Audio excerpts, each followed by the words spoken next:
साथ ही उसके सामने सिस्टम जैसा कुछ ओपन हो जाता है जिसके अंदर उसके सभी स्टेट दिखने लग जाते हैं, जिसमें इसकी स्ट्रेंथ 30 होती है, एजिलिटी 20 होती है, डिफेंस 10 होता है, रिकवरी 40 होती है और इसका रैंक सी होता है। ये देखकर एमसी खुश होते हुए बोलता है क्या मैं सी रैंक तक पहुंच चुका हूँ। मॉन्स्टरों को ए से एफ रैंक में डिवाइड किया गया है और कुछ एच रैंक के मॉन्स्टर या उनसे ऊपर के मॉन्स्टरों को अपर मॉन्स्टर कहा जाता है। ये बॉडी तो इनक्रेडिबल है, लेकिन फिर भी मैं पहले यहाँ तक कि लो लेवल के मॉन्स्टर को भी नहीं हरा पा रहा था, लेकिन मैं सिर्फ एक दिन के अंदर सी रैंक पर पहुंच चुका हूँ। देख के लगता है सच में मेरे पास टैलेंट है। अगर मुझे जल्दी से स्ट्रॉन्ग होना है तो मुझे डेविल नाइट स्वॉर्ड को अपने से ऊपर लेवल के मॉन्स्टर को सेक्रीफाइस करना होगा। दूसरे शब्दों में कहें तो मैं जितना ज्यादा स्ट्रॉन्गर होता हूँ मुझे उतने ही ज्यादा हाई लेवल के मैजिकल बीस्ट को हराना होगा, तभी जाके मेरा प्रोग्रेस जल्दी जल्दी होगा। अगर मुझे उस बीस्ट जैसे किसी बीस्ट का सामना करना है जो कि आज फायर एलिमेंट वाला मैजिकल बीस्ट मिला था, तो उसे हराने के लिए केवल फिजिकल अटैक काफी नहीं होगा, मुझे उसके लिए ट्रू डिमोनिक पावर की जरूरत पड़ेगी। सभी मॉन्स्टरों में डीमन के कॉम्बैट स्टाइल ह्यूमन के सुपर नेचुरल एबिलिटी से काफी ज्यादा सिमिलर होती है,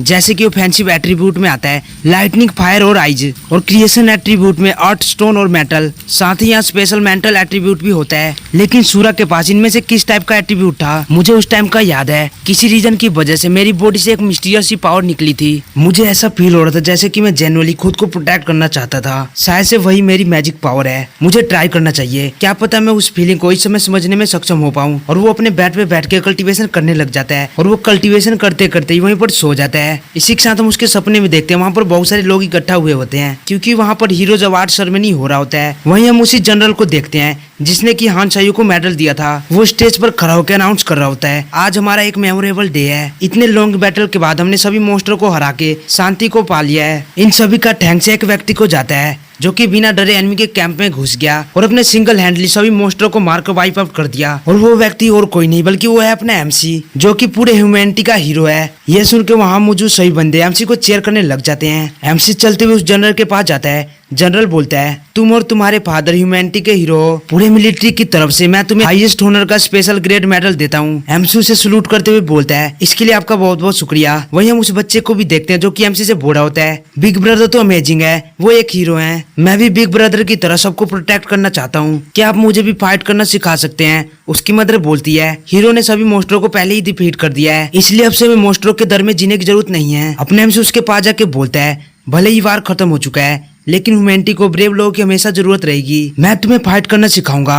तुम एक ऐसे आदमी बनोगे जिसके ऊपर तुम्हारी मदर प्राउड करेगी। तभी पीछे से एमसी का कोई नाम पुकारते हुए बोलता है ली वू फैन। ये सुन के एमसी हैरान होकर अपने पीछे देखता है जहाँ पर कुछ लड़कियां होती हैं और उनमें से एक कियान कियान होती है। वो अपने एमसी से बोलती है मुझे भरोसा है तुम ये सब कुछ कर सकते हो। अपने एमसी उससे वाइन लेते हुए बोलता है थैंक यू कियान कियान, इन सब का थैंक्स तुम्हारे ट्रीटमेंट को जाता है, अगर तुम ना होती तो मैं उस दिन मर चुका होता। तभी वहाँ मौजूद एक लड़की बोलती है कियान कियान ने तुमको इसलिए बचाया क्योंकि वो तुम्हें लाइक करती है। ये सुन के अपने एमसी भी शर्मा जाता है। वहीं कियान कियान एम्बैरेस होकर उस लड़की का मुंह बंद करते हुए बोलती है बकवास करना बंद करो। वो लड़की बोलती है तुम तो हमेशा कहती थी कि तुम उसे लाइक करती हो, तो तुम अभी एम्बैरेस क्यों हो रही हो। तभी येलो हेयर वाली लड़की बोलती है जिस दिन लू वुफेन गायब हो गया था तुम उस दिन बहुत ज्यादा रोई थी। साथ ही वो अपने एमसी से बोलती है अगर तुम भी इसे लाइक करते हो तो तुम ये ड्रिंक पियो। अपने एमसी बोलता है कियान कियान मैं भी तुम्हें लाइक करता हूँ, और वो ड्रिंक को पी लेता है। ये देखकर कियान कियान एमसी की तरफ ब्लश करते हुए देखने लग जाती है, जिसके बाद वो दोनों डांस करने लग जाते हैं। जिसके बाद हम देखते हैं एमसी को बहुत सारे लोग वाइन पीने के लिए बोल रहे होते हैं और अपना एमसी वाइन पीता ही जा रहा होता है। और वाइन पीते पीते उसका पेट बहुत ज्यादा फूल जाता है, जिसे देख अपना एमसी बोलता है मैं वो नहीं पी सकता। वो लोग बोल रहे होते हैं तुम एक मैन हो, सही कहा ना, लो ये पियो। जनरल बोलता है क्योंकि तुम बस एक हीरो बन गए हो तो तुम कुकी हो रहे हो, लो ये जल्दी से पियो। वहीं वो येलो हेयर वाली लड़की भी बोल रही होती है अगर तुमने नहीं पिया तो कियान कियान मेरी हो जाएगी। वहीं हम अपने एमसी को देखते हैं जिसकी हालत बहुत ज्यादा खराब होती है, उसका पेट पूरी तरह से फूल चुका होता है। वो बोल रहा होता है मैं सच में अब बिल्कुल भी ड्रिंक नहीं कर सकता, मुझे ऐसा फील हो रहा है जैसा कि मेरा पेट कभी भी फट सकता है। तभी वहाँ हान चायू आते हुए बोलता है बेवकूफ बनना बंद करो, ये कोई हीरो नहीं है, ये एक ट्रेटर है। उसे देख अपने एमसी बहुत ज्यादा गुस्सा हो जाता है और बोलता है बकवास करना बंद करो, मैं कोई ट्रेटर नहीं हूँ। चैनलियम बोलता है हमारे पास तुम्हारे खिलाफ सभी एविडेंस है, फिर भी तुम अभी भी एक्सक्यूज बना रहे हो। लिवेलियन भी बोलता है ये डीमन क्लैन का स्पाई है जो कि पहले ही डीमन के साथ मर्ज हो चुका है। साथ ही एमसी का डीमन वाला फॉर्म सभी के सामने आ जाता है, जिसे देखो जनरल बोलता है जाओ उसे जल्दी से पकड़ो। वो माँ और बच्चे भी बोल रहे होते हैं वो कोई हीरो नहीं है, वो एक विलन है। बाकी सब लोग भी बोलने लग जाते हैं तुम फ्रॉड हो, तुम हीरो नहीं हो। कियान कियान एमसी के पास जाने की कोशिश कर रही होती है पर वो येलो हेयर वाली लड़की उसे रोकते हुए बोलती है कियान कियान उधर मत जाओ, वो बहुत ज्यादा डेंजरस है। अपने एमसी कियान कियान से बोल रहा होता है कियान कियान ये सच नहीं है, तुम मेरी बात सुनो। तभी हान चाहिए अपने हाथ में एनर्जी को गैदर करते हुए बोलता है, तुम मोस्टर कहीं के, तुम जल्दी से मर जाओ। और वो उसके ऊपर अटैक कर देता है। इसी के साथ अपने एमसी चिल्लाते हुए सपने से उठ जाता है। फिर वो अपने आसपास की जगह को देखता है और फिर एक चैन की सांस लेता है और बोलता है, क्या ये एक सपना था? साथ ही अपने एमसी अपने सर को पकड़ते हुए बोलता है, क्या मैं सच में एग्जस्टिड हो गया था? मुझे बिना पता चले मैं सो गया था। साथ ही वो ब्लश करते हुए बोलता है, लेकिन मैं भी चाहता हूँ वो पार्ट सच हो जाए, लेकिन वो कमीना हान शायू नहीं आया होता तो मेरा सपना नहीं टूटता। अरे रुको, ओ नो, मुझे जल्दी से टॉयलेट में जाने की जरूरत है। इसी के साथ वो टॉयलेट में आ जाता है और फिर एक चैन की सांस लेते हुए बोलता है, हाँ फाइनली मैंने इसे निकाल दिया। मेरी टंकी पूरी तरह से भर चुकी थी। तभी उसका ध्यान अपनी टॉयलेट की धाराओं पर जाता है। ये अपना एमसी टॉयलेट तो कर रहा होता है, लेकिन उसका पेशाब टॉयलेट में ना गिर के नीचे गिर रहा होता है, जिसे देखने के बाद वो अपने आँख को मलते हुए बोलता है, क्या मैं अभी भी आधे नींद में हूँ? लेकिन जब वो अपने आँख को ठीक से साफ करके देखता है तो उसकी 2 धाराएं बह रही होती हैं, जिसे देखने के बाद उसे 440 वोल्ट का झटका लगता है। वो शौक होते हुए बोलता है, नो ये नहीं हो सकता, अब मुझे ये मत बोलना, मेरे पास 2 घोड़ा है। नेक्स्ट सीन में हम आओ को देखते हैं, जो कि एक कंस्ट्रक्शन वर्कर से बात कर रही होती है। वो कंस्ट्रक्शन वर्कर बोल रहा होता है, आओ सामा, जैसा कि हमसे प्रिंसेस ने बताया था, वाटर सर्कुलेशन सिस्टम का मॉडिफिकेशन कंप्लीट हो चुका है। साथ ही हमने इसके फर्स्ट प्रोटोटाइप के रूप में एक बाथ डिवाइस को इंस्टॉल कर दिया है। आओ बोलती है, वेल डन। अब वेस्ट की वजह से डीमन ट्रिनिटी में पानी की बहुत ज्यादा कमी हो चुकी है। अगर हम ह्यूमन प्यूरिफिकेशन सिस्टम का यूज करके वेस्ट वाटर को प्यूरिफाई कर पाए तो हम इसे मल्टीपल टाइम यूज कर पाएंगे। इससे हमारी वाटर की समस्या सोल्व हो जाएगी और साथ ही हमारी प्रिंसेस भी साफ पानी से बात ले पाएगी। तभी उनके पीछे से अपने एमसी जोर से चिल्लाते हुए आ रहा होता है। वो बोल रहा होता है, क्या ये पहले से ही ऐसा था या फिर मैं यहाँ पर आने के बाद ये सब हुआ है? आखिरकार सभी बेकार चीजें मेरे साथ ही क्यों होती है? और वो ये सब बोलते बोलते तेज से उन दोनों को सरपास करके आगे निकल जाता है। एमसी को देखकर वो वर्कर बोलता है, क्या ये लॉर्ड सूरा नहीं थे? आखिरकार उन्हें क्या हुआ है? वो इतने जल्दी में क्यों है? आओ बोलती है, भले ही प्रिंसेस अभी बिजी है, लेकिन फिर भी उन्हें इन जैसे ट्रबलसम लोगों से डील करना पड़ता है। ये मैन होने के नाते बिल्कुल भी हेल्पफुल नहीं है, ये सिर्फ मुसीबत ही पैदा करता है। अरे रुको,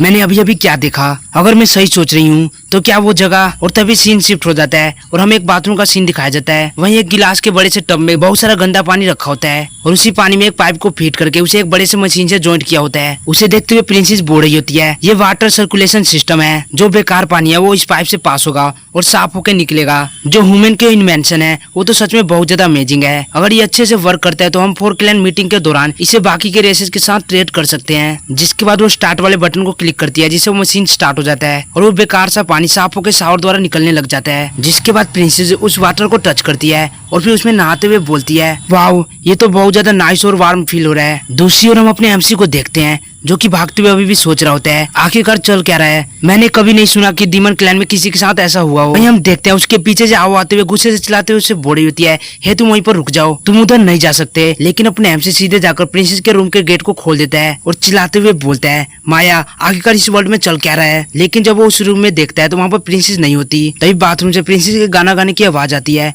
जो सुन के अपने एमसी मन में बोलता है, अभी मैंने एक आवाज सुनी, क्या ये इस गेट के पीछे से आ रही है? इसी के साथ वो प्रिंसेस के बाथरूम का गेट खोलते हुए बोलता है, माया। और जैसे वो अपने सामने देखता है वहाँ प्रिंसेस नहा रही होती है और प्रिंसेस ने अभी एक भी कपड़ा नहीं पहना होता और अपने एमसी इस चीज का फायदा उठा के अपनी आंखों को सेकने लग जाता है। तभी प्रिंसेस भी पीछे मुड़ के उसकी ओर देखती है और ये देखकर अपने एमसी के नाक से ब्लीडिंग होने लग जाती है। उसका दिल जोर जोर से धड़कने लग जाता है और उसका पूरा फेस रेड हो जाता है। साथ ही उसके दोनों लिटिल ब्रदर अंडे को तोड़ के बाहर आ जाते हैं। तभी एमसी के पीछे से वहाँ आओ भी आ जाती है और वो वहाँ का माहौल देखने के बाद पूरी तरह से शॉक हो जाती है और ये सीन सच में काफी ज्यादा फनी होता है। आओ एमसी से गुस्से से बोलती है, तुम्हारी हिम्मत कैसे हुई प्रिंसेस के सामने इतनी रूडली एक्ट करने की? और साथ ही प्रिंसेस भी बहुत ज्यादा शर्मा जाती है और अपने आप को छुपाते हुए अपने चाबुक को निकालकर उस पर अटैक करते हुए बोलती है, तुम्हारी हिम्मत कैसे हुई ऐसा करने की? और पीछे से आओ भी किक मारते हुए बोलती है, तुम डिस्गस्टिंग बास्टर कहीं के, तुम्हारी हिम्मत कैसे हुई यहाँ पर आने की? और उन दोनों के अटैक खाने के बाद अपने एमसी छत को तोड़ते हुए आसमान में चला जाता है। साथ ही वो चिल्ला रहा होता है, मैंने ये जानबूझकर नहीं किया। जिसके बाद हम थोड़ी देर बाद का सीन देखते हैं, जहाँ अपने एमसी अपने दोनों लिटिल ब्रदर को उन दोनों को दिखा रहा होता है, जिसे देखने के बाद वो बोल रही होती हैं, वाओ ये तो सच में 2 हो चुके हैं। अपने एमसी रोते हुए बोलता है, ये म्यूटेट क्यों हो चुके हैं? और 2 और ये साले दोनों के दोनों एक साथ ही रिएक्ट करते हैं, मैं इन्हें कंट्रोल नहीं कर सकता। तभी प्रिंसेस बोलती है, ये कोई म्यूटेशन नहीं है, तुम मामी के स्नेक के साथ मर्ज हो चुके हो। अपने एमसी अपने पैंट को पहनते हुए बोलता है, मर्ज? तुम्हारे कहने का क्या मतलब है? प्रिंसेस बोलती है, मामी के पास जो स्नेक है उसे स्नेक एनाटोमी बोलते हैं और उसके 2 पार्ट होते हैं। ट्रेनिंग के दौरान ज्यादा एक्सपीरियंस प्राप्त करने के लिए मामी अपने ऑर्गन्स को किसी कनेक्शन द्वारा अपने सांप से मर्ज कर लेती है और उसके स्नेक का जो दूसरा पार्ट है उसने तुम्हारे साथ मर्ज कर दिया है। तो इसका मतलब जो उस दिन वो कह रही थी कि ज्यादा ग्रेटफुल मत होना, तो उसके कहने का ये मतलब था। आओ बोलती है कोई भी इस तरह के वल्गर मेथड द्वारा मैजिक पावर को प्राप्त नहीं करना चाहता। ये सच में बहुत ज्यादा बेकार तरीका है। प्रिंसेस के पर्सपेक्टिव से वो सूरा से पहले से ही डिससैटिस्फाई हैं, तो एक फेक सूरा से क्या ही उम्मीद की जा सकती है। अपने एमसी बोलता है अगर सूरज सेटिस्फाई नहीं कर पाया तो इसका मतलब ये नहीं है कि मैं भी नहीं कर सकता। साथ ही अपने एमसी अपने मन में सोचता है लेकिन देखा जाए अगर मैं इस बॉडी के साथ ह्यूमन वर्ल्ड में जाता हूँ तो मेरी फिजिकल पावर टॉप टायर की होगी। मेरे 2 लिटिल ब्रदर को देखकर सभी आदमी मुझसे जलेंगे और लड़कियां तो मेरा फैन बन जाएंगी। लेकिन अब ये ऐसा लग रहा है जैसे मुझे 2 परिवर्तित ब्रदर मिल चुके हैं। सीरियसली आखिरकार मैं सोच क्या रहा हूँ। मेरे साथ ये सब करने वाली उस औरत को मैं जरूर सबक सिखाऊंगा, मैं उसे नहीं छोड़ूंगा। तभी प्रिंसेस बोलती है स्नेक के साथ मर्ज होने के बाद केवल इतना ही नहीं है बल्कि इससे तुम्हारे डिजायर भी स्ट्रॉन्गर होते जाएंगे और अगर तुम इसे नहीं निकाल पाए तो एक टाइम पर ये डिजायर इतना ज्यादा बढ़ जाएगा कि तुम्हारा नीचे का पार्ट ब्लास्ट कर जाएगा। ये सुन के अपने एमसी भी घबरा जाता है और बोलता है अच्छा तो जो मामी एक्सप्लोजन की बात कर रही थी वो इसकी बात कर रही थी। चलो इसे छोड़ो, ये बताओ ये वापस से नॉर्मल कैसे होगा, क्या इसका कोई रास्ता है? प्रिंसेस बोलती है वेल इसका तो रास्ता तो है लेकिन इसकी कॉस्ट बहुत बड़ी है, क्या तुम ये कर पाओगे? अपने एमसी बोलता है अगर ये ठीक हो सकता है तो मैं कुछ भी करने के लिए तैयार हूँ। प्रिंसेस एक डेविल सा लुक बनाते हुए बोलती है मैं उम्मीद करती हूँ कि तुम बाद में जाकर अपने शब्दों से पीछे नहीं हटोगे। आओ जल्दी से इसे पकड़ लो। इतना सुनते ही आओ एमसी को पीछे से पकड़ लेती है और प्रिंसेस अपने पास से एक नाइफ को निकाल लेती है, जिसे देखने के बाद एमसी की फटके चार हो जाती है। वो चिल्लाते हुए बोलता है अरे रुक जाओ, ये कुछ ज्यादा ही फोर्सफुली नहीं हो जाएगा? प्रिंसेस बोलती है तुम अपने कंट्रोल को ना खो, इसे रोकने का ये सबसे सिंपल मेथड है। आओ बोलती है एक मैन होने के नाते तुम्हें छोटे से पेन को झेलना ही होगा। एमसी चिल्लाते हुए बोलता है ये पेन दुनिया का कोई भी आदमी नहीं झेल सकता, ये पेन बस थोड़ा सा नहीं है, ये बहुत बुरा है, इससे अच्छा तो मैं मरना पसंद करूंगा और अगर क्या हुआ इसका इफेक्ट दूसरे वाले पे भी पड़ गया तो? प्रिंसेस बोलती है इस तरह की चीज मैं पहली बार देख रही हूँ इसलिए मैं इसकी कोई गारंटी नहीं दे सकती। ये सुन के एमसी बहुत ज्यादा शौक हो जाता है और चिल्लाते हुए बोलता है क्या? तभी आओ बोलती है प्रिंसेस सब कुछ रेडी हो चुका है, आप इसे काट दीजिए। ये सुन के एमसी चिल्लाते हुए बोलता है प्लीज रुक जाओ, मैंने अभी तक इसका यूज भी नहीं किया है, इससे अच्छा तो तुम मुझे मार दो। पर प्रिंसेस अपने नाइफ को लेकर एमसी की तरफ बढ़ने लग जाती है, जो देखकर अपने एमसी अपनी आंख को बंद करके जोर से चिल्लाता है रुक जाओ। तभी प्रिंसेस अपने नाइफ को गायब करते हुए बोलती है मुझे अभी अभी याद आया एक पर्सन है जो कि कुछ कर सकता है। ये सुन के आओ एमसी को छोड़ देती है। एमसी नीचे बैठ के चैन की सांस लेते हुए बोलता है हाँ मैं बच गया। तभी एमसी प्रिंसेस पर चिल्लाते हुए बोलता है अगर तुम्हारे पास कोई दूसरा रास्ता था तो तुम्हें पहले नहीं बताना चाहिए था, मैं ऑलमोस्ट मरने ही वाला था। प्रिंसेस बोलती है ये मुझे अभी अभी अचानक से याद आया, तो बोला मैं तुम्हें पहले कैसे बता देती। आओ बोलती है प्रिंसेस कहीं आप उस पर्सन की बात तो नहीं कर रही? प्रिंसेस बोलती है हाँ मैं अल्केमिस्ट चैथरीन की ही बात कर रही हूँ, उसकी और मामी की बिल्कुल भी नहीं बनती है। पास्ट में उसने मामी को काउंटर करने के लिए कई वायरस एक्सपेरिमेंट किए, शायद उसके पास इसका कोई सोल्यूशन हो सकता है। वहीं अपने एमसी बोल रहा होता है डीमन क्लैन के सभी वुमेन एक से बढ़कर एक हैं, लेकिन चलो ठीक है कुछ ना होने के बजाय कुछ होना ही अच्छा है। वैसे वो भी कहाँ पर है? प्रिंसेस बोलती है वो सेंट्रल रीजन से ज्यादा दूर नहीं होगी, हमें प्लान को एडजस्ट करना होगा।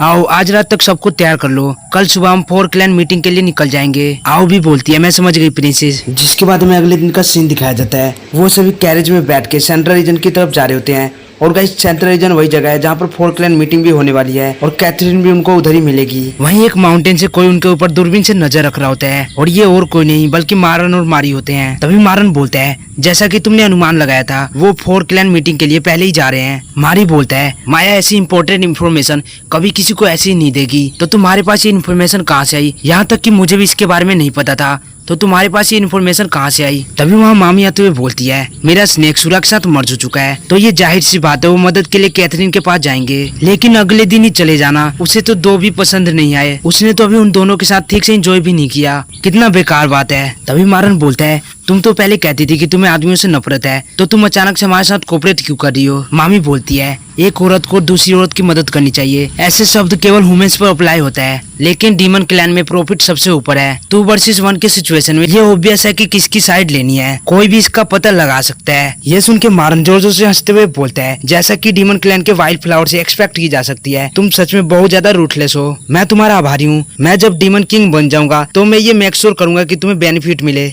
अब चलो हमारे मूव करने का समय आ चुका है। इतना बोल के वो अपने सभी लोगों के साथ प्रिंसेस के बैलगाड़ी पर अटैक करने के लिए जाने लग जाता है। इसी के साथ मारन बोल रहा होता है सूरा क्या तुमने सचमुच सोचा था कि मैं ऐसी धमकियों से डर जाऊंगा? लो अब मरो। इतना बोल के वो एक बैलगाड़ी पर अटैक करके उसे 2 टुकड़े में काट देता है। तभी आओ बोलती है प्रिंसेस को प्रोटेक्ट करो। इसी के साथ वहाँ पर काफी तगड़ी फाइट शुरू हो जाती है। दोनों पार्टी एक दूसरे को मारने में लगे होते हैं और ये सब मारी चुपचाप दूर से देख रहा होता है। यह देखकर मामी उससे बोलती है, क्या तुम उसके साथ कोऑपरेट नहीं कर रहे तो तुम वहाँ पर क्यों नहीं जा रहे? मारी बोलता है, तुम्हें क्या लगता है कि मैं भी उसकी तरह बेवकूफ हूँ? क्या मुझे पता नहीं है कि मेरा इस्तेमाल किया जा रहा है? मामी बोलती है, मुझे नहीं पता कि तुम किस बारे में बात कर रहे हो। मारी बोलता है, 4 ग्रेड जनरल में मारन के पास सबसे ज्यादा सबॉर्डिनेट है, लेकिन माया सूरा के साथ इंगेज है और वो बहुत ज्यादा पावरफुल है। किसी फोर्स को ज्वाइन करने के बजाय उसे ऑब्जर्व करने में ज्यादा बुद्धिमानी है। ये दोनों स्ट्रॉन्ग पार्टी एक दूसरे को डिस्ट्रॉय कर देंगे। क्या तुम्हारा गोल यही नहीं है? मामी बोलती है, ओहो, तो तुमने फिगर आउट कर लिया। मारन मुझे अभी भी समझ नहीं पाया। मैं सिर्फ रूथलेस नहीं हूँ, जो मेरे साथ हुआ मैं अभी तक भूली नहीं हूँ। मुझे वो सभी याद है जिन्होंने मेरे चाइल्ड को हर्ट किया था, लेकिन क्या ये सब तुम्हारे प्लान का पार्ट नहीं है? तुम्हारे जैसा एक इंटेलिजेंट आदमी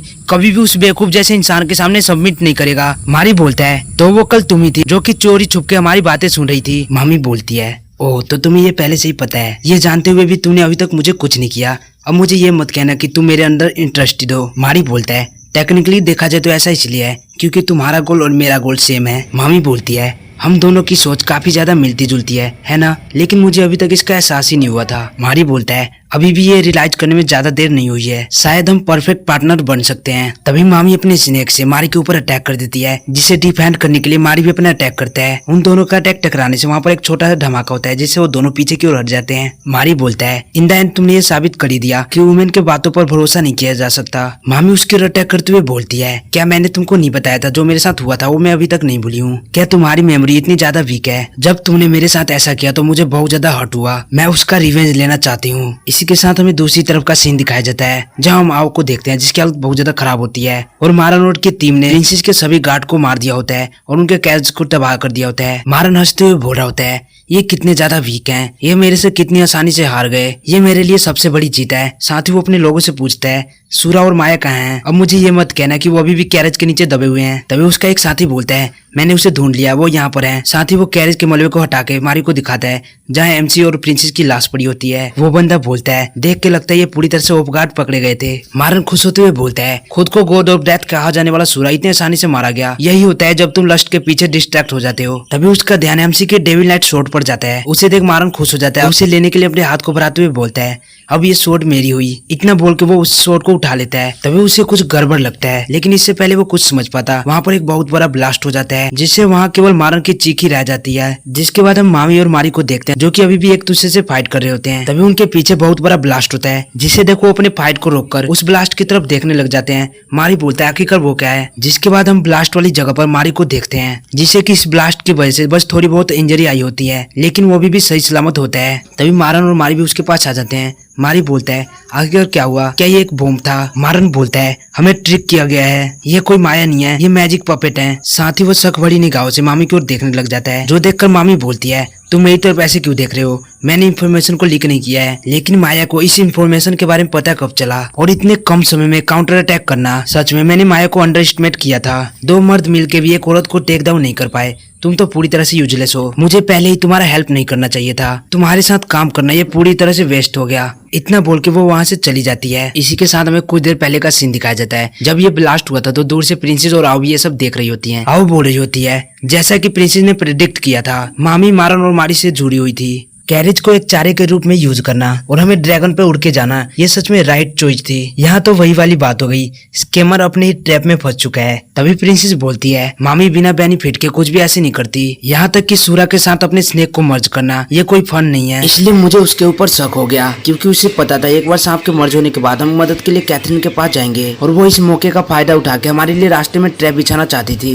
क्योंकि वो अकेले इतनी ज्यादा स्ट्रॉन्ग नहीं थी, इसलिए उसने उन दोनों को अपने साथ मिला लिया। लेकिन क्या सच में इतने पावर वाले बम केवल लकड़ी और पत्थर से बनाए जा सकते हैं? और वो ये बात अपने एमसी से बोल रही होती है। अपने एमसी बताता है वो केवल लकड़ी और पत्थर से नहीं बनाए गए थे, उसके अंदर पोटेशियम, चारकोल और सल्फर भी था। इन सभी को एक साथ मिक्स करने के बाद तुम एक सिंपल बम को बना सकते हो। हीरोज में ये एक बेसिक नॉलेज है, इसे बनाना बहुत आसान है। सही कंडीशन में यहाँ तक कि तुम स्ट्रॉन्गर वेपन भी बना सकते हो। आओ बोलती है, छोटा सा बम डीमन क्लैन के लिए मच्छर काटने से ज्यादा कुछ नहीं है। जब तक वो ऑफ गार्ड नहीं रहेंगे तब तक उन पे ये काम नहीं करेगा, इसलिए स्ट्रेटेजी वेपन से ज्यादा इंपॉर्टेंट है। अपने एमसी बोलता है, इस बार मामी के ओवर कॉन्फिडेंस और मारन के लालच का फायदा उठाकर हमने बिना लड़े इस सिचुएशन पर काबू पा ली। बिना लड़े अपने एनिमी को सरेंडर करने के लिए मजबूर करना सबसे अच्छी रणनीति है। प्रिंसेस बोलती है, क्या बिना लड़े? मैंने इस तरह की रणनीति के बारे में कभी भी नहीं सुना। क्या ये मिलिट्री की स्ट्रेटजी है? अपने एमसी बोलता है ये संजू की आर्ट ऑफ वार से है। तुम्हें कैसे पता चला कि ये स्ट्रेटजी है? ये सुन के आओ एमसी से गुस्से से बोलती है क्या तुम मेरी और प्रिंसेस की मजाक उड़ा रहे हो? अपने एमसी बोलता है